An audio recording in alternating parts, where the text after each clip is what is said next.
ఒక భర్తని నలుగురు ముందు అవమానిస్తే అది ఎవరైనా సరే, ఏ భార్య అయినా సరే ఖచ్చితంగా క్షమించదు. ఇప్పుడు ఆశా పరిస్థితి కూడా అదే. నీ దగ్గరికి తనొస్తుంది ప్రేమగా మాట్లాడి అభిమానం చూపడానికి కాదు, నీ మొహం మీద 4 మాటలు అడగడానికి. నా గురించి ఏం తెలుసే? నువ్విప్పుడుంటున్న ఆ ఇంటి ముందే ఇది జరుగుతుంది. నేను అది చేస్తాను. చూస్తూ ఉండవే.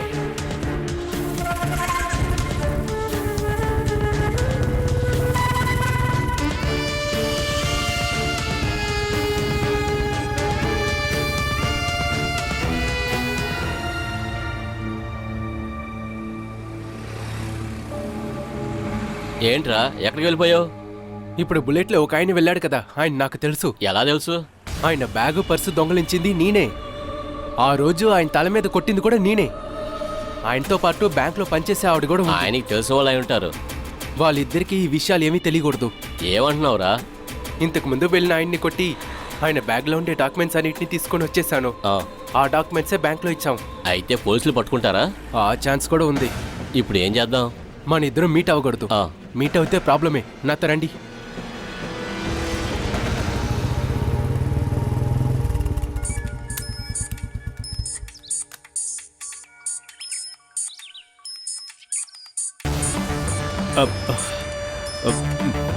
హలో, ఎంతసేపు కాల్ చేయాలి? ఎందుకు ఫోన్ తీయట్లేదు? నేను డ్రైవింగ్లో ఉన్నాను.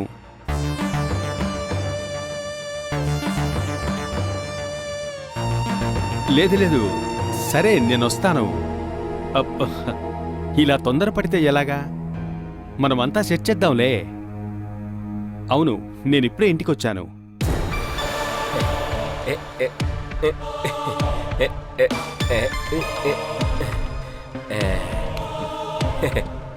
ఏదో ఒకరోజు నీలాంటి దాన్నే నేను సొంతం చేసుకుంటాను. అరే, అవన్నీ పెద్దగా తీసుకోకు. తన భార్యకి దూర బంధువు. తనంత మంచిదేం కాదు. ఇంకొకళ్ళతో హోటల్కి వచ్చినప్పుడే తను మనల్ని చూసింది.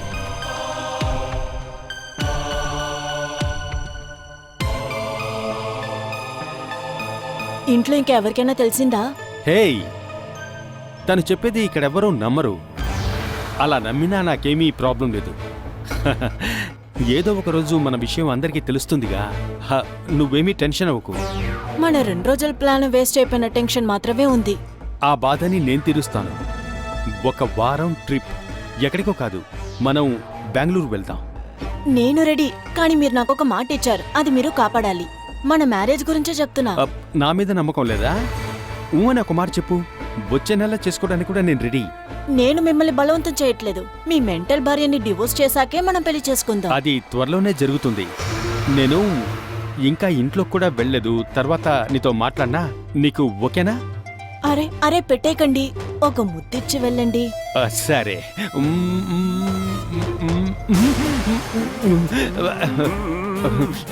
ఏంట్రా ముద్దు? నీ దొంగట్లన్నీ నాకు బాగానే అర్థం అవుతున్నారా తమ్ముడు? నీకేం అర్థం అవుతున్నాయి? చూడు, నీ సెకండ్ సెటప్ తనే కదా ఇప్పుడు దాకా నువ్వు మాట్లాడింది. తన్నే నేను ఖచ్చితంగా వెతికి పట్టుకుంటా. ఆ తర్వాత అన్ని ప్రూఫ్స్ తో ఆశ ముందు తీసుకొచ్చి నిలబెడతాను. తనేమో వాళ్ళ నాన్నతో ఈ విషయాలన్నీ చెప్తుంది. ఆ తర్వాత ఆయనే నిన్ను కొట్టి చంపేస్తాడు. ఆ తర్వాత నీ జీవితమే ఫినిష్ అయిపోతుంది. బాలా మాటలు నమ్మే కదా మీరు నన్ను తప్పుడు మనిషి అంటున్నారు. కానీ ఎవరేం చెప్పినా ఆశ అది నమ్మదు. నేను నమ్మిస్తాన్రా. నేను గాని ఆ పని త్వరగా చేయకూడదు అనుకుంటే, అదిగో ఆ బుల్లెట్. నేనెక్కడికైనా వెళ్ళాలనుకుంటే నువ్వే స్వయంగా పెట్రోల్ కొట్టించి మరీ ఇవ్వాలి.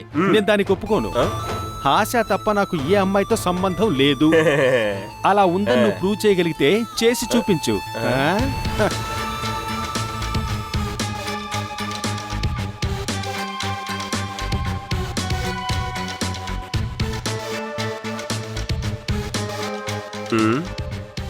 ఒకవేళ అలాంటి వాళ్ళు ఎవరో లేరా ఏంటి? ఇప్పుడు ఎవరు నమ్మాలో అర్థం కావడం లేదు.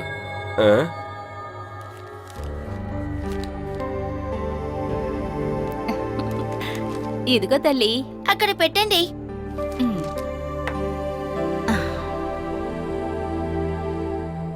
ఇలా చూడు, మీ టీచర్ అమ్మని మేం చూసాం తెలుసా? ఏమైంది? టీచర్ అమ్మని ఎవరూ చూడకూడదా? నువ్వు ఎప్పుడు ఆవిడ గురించి మాట్లాడేటప్పుడు నాకు కూడా ఒకరోజు ఆవిడ్ని చూడాలని అనిపించింది.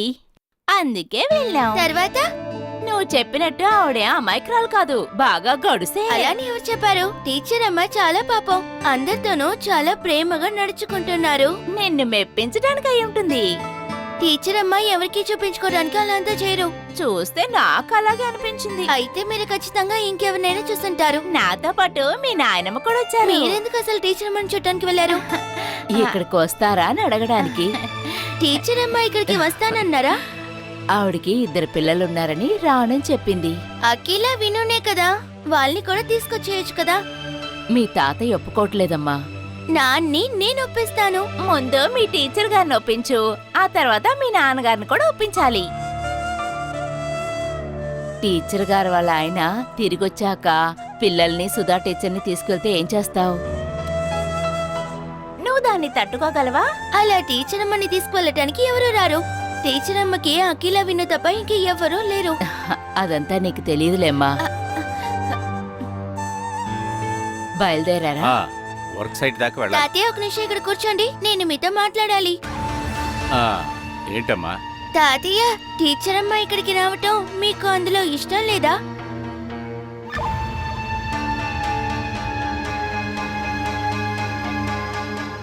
చెప్పండి, ఇష్టం లేదా?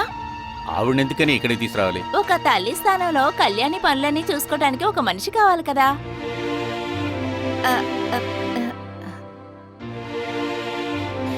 లేదు సార్, నేను ఊరికే అలా చెప్పాను. నీకు సుధా టీచర్ అంటే అంత ఇష్టమా? మీ నాన్నకి? నాన్నకు కూడా ఇష్టమేనేమో. ఇష్టమేమో అని చెప్తే సరిపోదు, ఇష్టం అవ్వాలి. సూరజ్ సార్ కూడా ఇష్టపడతారు సార్. మంచి రంగు, అందం, చూస్తే పెళ్ళైన అమ్మాయనే అనుకోరు సార్. ఇద్దరు కలిసుంటే చూడముచ్చటైన జంటలా ఉంటారు. ఈ ఇంటికి తగిన అమ్మాయి సార్. ఈ కుటుంబంలో అన్ని నిర్ణయించేది పని మనిషి కాదు, నేనే. ఏం చెయ్యాలన్నది నాకు తెలుసు. ఆ,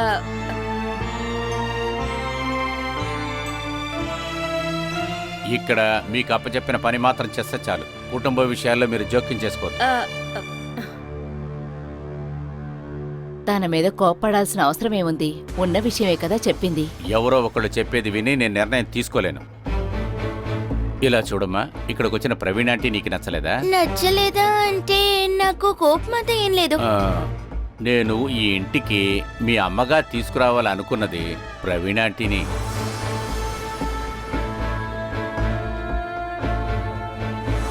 ఇక నుండి నువ్వు ప్రేమగా ఉండాల్సింది ప్రవీణ్ ఆంటీతోనే. మిగతా వాటిని నువ్వు మర్చిపో. నాకు టీచర్ అమ్మ చాలు. నీకు ఆవిడే నచ్చితే అలాగే కానివ్వు.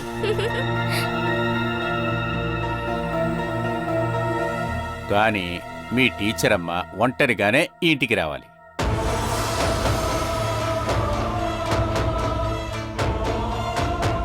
ఇద్దరు పిల్లల్ని వదిలేసి తను ఇక్కడికి రావటానికి సిద్ధమైతే ఈ ఇంట్లో మీ అమ్మగా మేము అంగీకరిస్తాం. అది కూడా పిల్లల్ని వదిలేసి వస్తే మాత్రమే.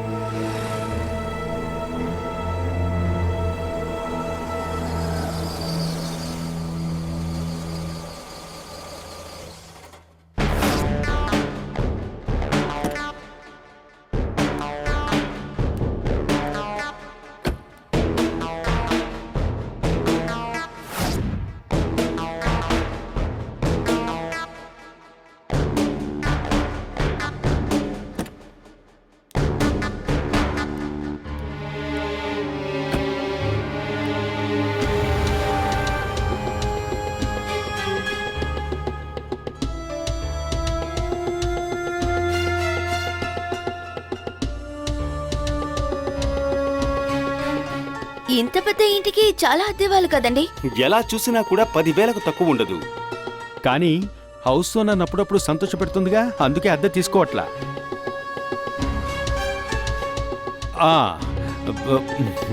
మీ బాలా గురించి నేనేం తప్పుగా మాట్లాడకూడదుగా.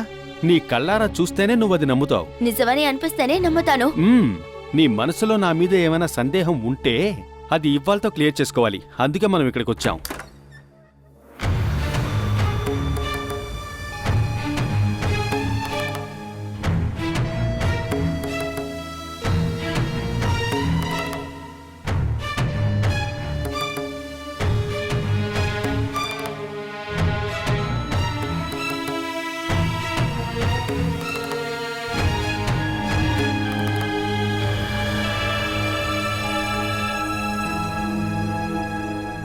ఏంటి సడన్ గా నువ్వెక్కడికొచ్చావు? అవసరం ఉంటేనే కదా రాగలం. ఆ అవసరం ఏమిటో ఇప్పుడు తెలుసుకోవచ్చా? నువ్వెందుకు ఆశ తనతో మాట్లాడుతున్నావు? మేము అమ్మను చూడ్డానికి వచ్చాం. రా ఆశ.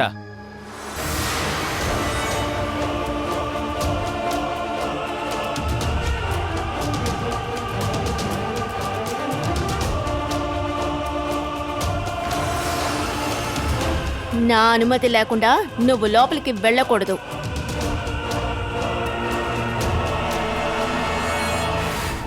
ఇది నేను అద్దెచ్చే ఇల్లు. లోపలికి ఎవరు రావాలి ఎవరు రాకూడదని నిర్ణయించాల్సింది నేను. నీ మీద నాకు ఎటువంటి కోపం లేదు, కానీ వీడు లోపలికి రాకూడదు. నేను మా అమ్మని చూడ్డానికి వచ్చాను. నన్ను నువ్వు ఆపొద్దు. అమ్మను చూసే నేను వెళ్తాను. సుమేష్ బాబు ఆగండి. ముందుగా నేను మాట్లాడాలి, ఆ తర్వాత మీరు లోపలికి వెళ్ళొచ్చు.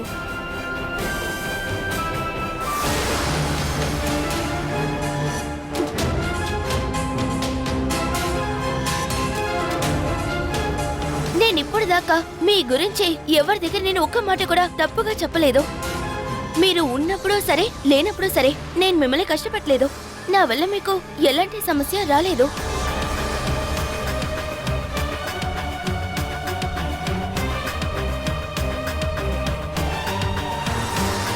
మీ గురించి చాలా మంది ఏదేదో చెప్పారు.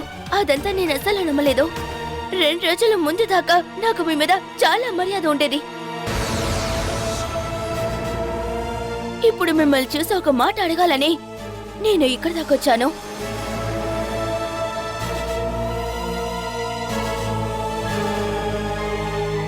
సుమేష్ బాబుని ఇంకొక అమ్మాయితో చూశారని ఎందుకు అబద్ధం చెప్పారు?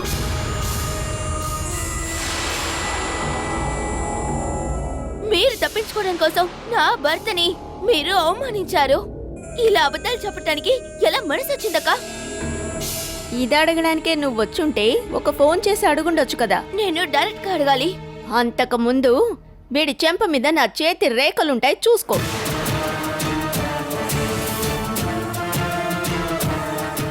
అదే నా జవాబు.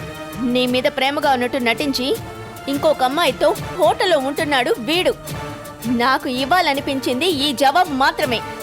టూర్ అనే పేరుతో ఫ్రెండ్ వాళ్ళ భర్తతో స్టే చేసింది ఈయన చూసినందుకే కొట్టారా? ఇలాంటి కథ అల్లటానికి నేను నా కళ్ళతో చూశాను. వీడు నేను చీట్ చేస్తున్నాడు, వీడిని నమ్మొద్దు. ఈయన గురించి నాకు తెలుసు, నీకు తెలీదు వీడి గురించి.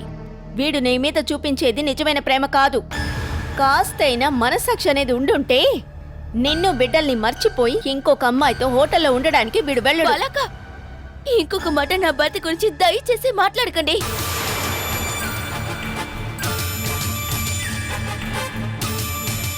నీ తప్పుని ప్రశ్నించటమేనా నా భర్త చేసిన తప్పు?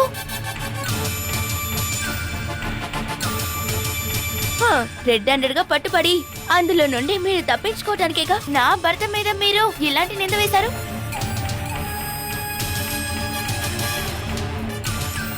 ఈయన గురించి మీరు ఇంక ఏమైనా చెప్పండి, నేను నమ్ముతాను. కానీ నా కోసం నా బిడ్డ కోసం ప్రాణాలైనా ఇస్తారు. ఇంకొక అమ్మాయితో సంబంధం ఉందని తప్పుగా మీరు మాట్లాడితే అది నేను సహించను.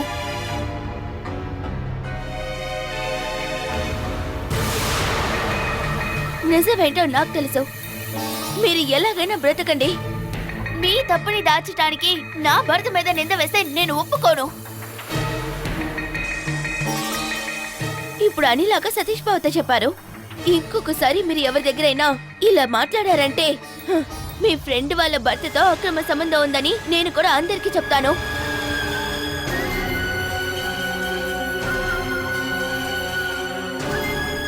ఇక్కడుండి కాదు, వాళ్ళ ఇంటి ముందు ఉండి.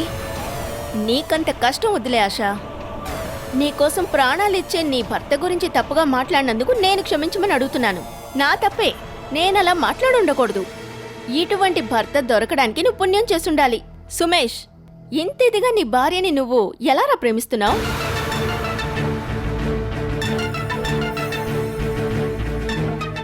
బావుంది, మంచి ప్లానే వేసుకుని నువ్వు గెలిచావులే. దొరికిన జీవితాన్ని పాడు చేసుకొని ఇంకొకళ్ళ జీవితాన్ని చెడగొట్టాలనుకోవద్దు. నాకు నా కుటుంబమే అన్నిటికంటే ముఖ్యం. అది చెడగొట్టాలి అనుకుంటే నేను ఏమాత్రం ఊరుకోను. ఇన్ని రోజులు తోడు పుట్టిన అక్కలాగా చూశాను. ఆ బంధం ఇవాళతో అయిపోయింది.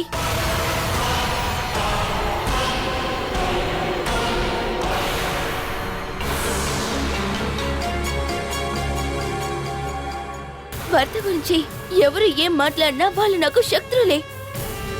ఇక నుండి మిమ్మల్ని కూడా నేను అలాగే అనుకుంటాను. ఇంకొకటి కూడా బాకీ ఉంది. అది అమ్మతో మాట్లాడిన తర్వాత నిర్ణయిద్దాం. నువ్వు రా ఆశ, ఎవరు ఆపగలరో చూద్దాం. అంత దమ్ముంటే ఆపనివ్వు.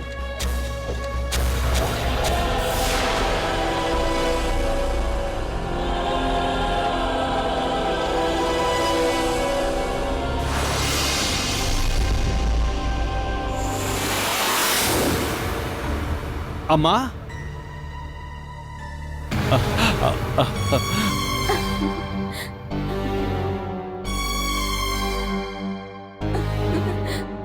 అత్తయ్య, అయ్యో అత్తయ్య, మిమ్మల్ని చూసి ఎన్ని రోజులయ్యింది. నా బుద్ధి గేటి తిని నేను మీ దగ్గర చాలా తప్పుగా నడుచుకున్నాను. ఎలా నడుచుకున్నావో నీకు గుర్తులేదు కదా. అదంతా తప్పని అర్థమైనందువల్లే కదమ్మా ఆశ నిన్ను చూడ్డానికి వచ్చింది. మీరిద్దరూ ఇక్కడికి వచ్చిన ఉద్దేశం ఏంటో చెప్పండిరా. నువ్వు మాతో ఇంటికి రావాలి. ఎందుకు? అక్కడెప్పుడు ఇది రాజ్యం వెళ్తుందని విన్నానులేరా. అది మిమ్మల్ని కోపం తప్పించడానికి సతీష్ భవన్ లాగా ఊరికి చెప్తున్నారు. మా అమ్మ చాలా మంచిది. మా పాప ఏడుస్తుందని ఊరికే అమ్మ వచ్చారు. మీరు బయలుదేరి వచ్చిన మరుసటి రోజే అమ్మని పంపిస్తాను. నువ్వు ధైర్యంగా రా అమ్మా, ఆశ నిన్ను చూసుకుంటుంది. నేను చేసిన తప్పుకి మీ కాళ్ళు పట్టుకొని క్షమాపణ అడుగుతాను అత్తయ్య. ఇప్పుడు ఇలాగే మాట్లాడతావు, అక్కడికి వచ్చిన తర్వాత మారిపోతావు. లేదత్తయ్య, మీరు అక్కడి నుండి వచ్చాక ఆ కుటుంబంలో మనశ్శాంతి లేదు. మరి ఇంటి సంతోషమే గుమ్మం దాటి వెళ్ళిపోయిందని మాకు ఇంత టైం పట్టింది. ఇంకా మీకు ఎలాంటి కొరత ఉండదు. నాకిక్కడ కూడా ఏ కొరత లేదు. నీకిక్కడ ఎలా కొరత లేదు అన్న విషయం తెలిస్తే బాలా చెంప మీద రెండిచ్చి ఇక్కడి నుంచి వెంటనే బయలుదేరతావు. అబ్బా, మగాళ్ళని బుట్టలో వేసుకుని ఆ వచ్చిన డబ్బుతో నీ కుటుంబం నడుపుతోంది. 2 రోజుల క్రితం పిల్లల్ని తీసుకుని టూర్ అన్న పేరుతో ఎక్కడికి వెళ్ళిందో తెలుసా? తన ఫ్రెండ్ వాళ్ళ భర్తతో హోటల్ రూమ్లో 2 రోజులు స్టే చేసిందమ్మా. నువ్వింటి గడప దాటావు, అందుకే నీకేం తెలీదు. బాలా గురించి బయట చాలా అసహ్యంగా అందరూ మాట్లాడుకుంటున్నారు. ఇక మీరు కూడా అవమాన పాలు అవ్వకూడదంటే మాతో వచ్చేయండి. అవును,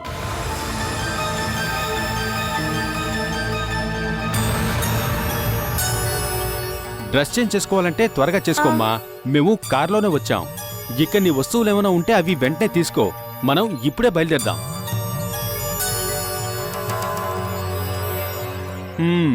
ఇదంతా తెలిసాక కూడా నువ్విక్కడే ఉండాలి అనుకుంటే మేమింకెప్పుడు తిరిగిరాం. ఏం చేయాలి అన్నది నువ్వే డిసైడ్ చెయ్యి.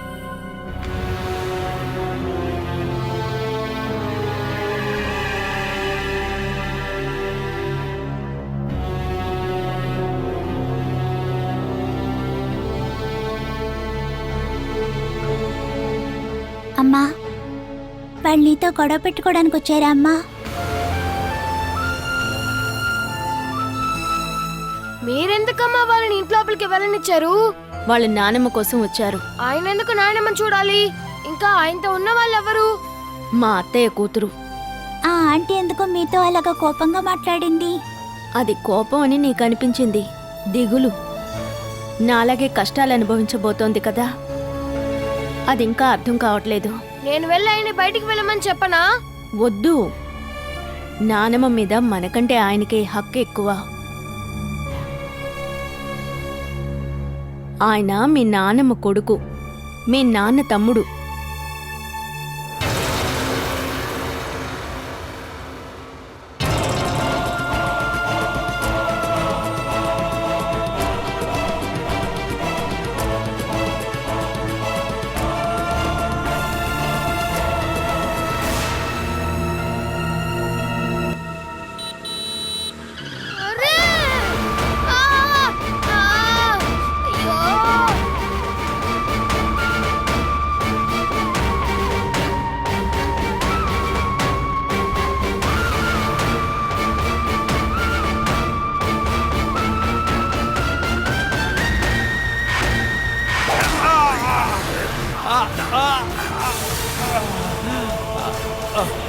ఏయ్!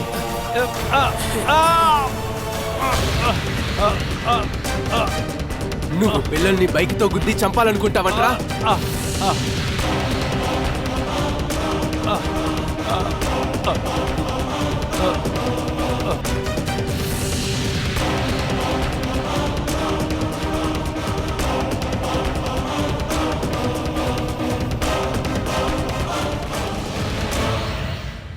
ఇంతకాలంగా రంగులు మార్చే దాని పేరు ఊసరవిల్లనేనేవాళ్ళు. అది కాదే ఇప్పుడు.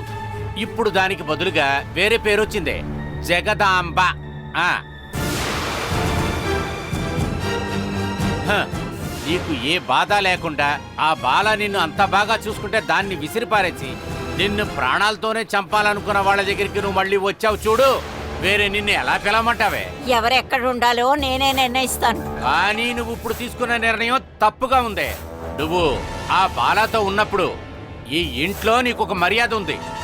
ఎప్పటికైనా సరే నువ్వు ఇక్కడికి తిరిగి వస్తావనే భయపడుతూ ఉన్నారు. ఆ భయాన్ని మర్యాదని నువ్వు ఇప్పుడు చెడగొట్టుకున్నావే. చూడు నాన్న, కోపంలో ఏదేదో మాట్లాడినంత మాత్రాన అమ్మను వదులుకోగలమా చెప్పు? ఛే! కానీ ఇప్పుడు మీరు చేసింది తప్పే అమ్మా. నేను అనేలా వచ్చి మీ కాళ్ళ మీద ఎన్నిసార్లు పడుంటాం, తిరిగిరమ్మా తిరిగిరమ్మా అని. అప్పుడు మీరేమన్నారు? టైం రాలేదన్నారు. ఇప్పుడేంటి టైం వచ్చిందా?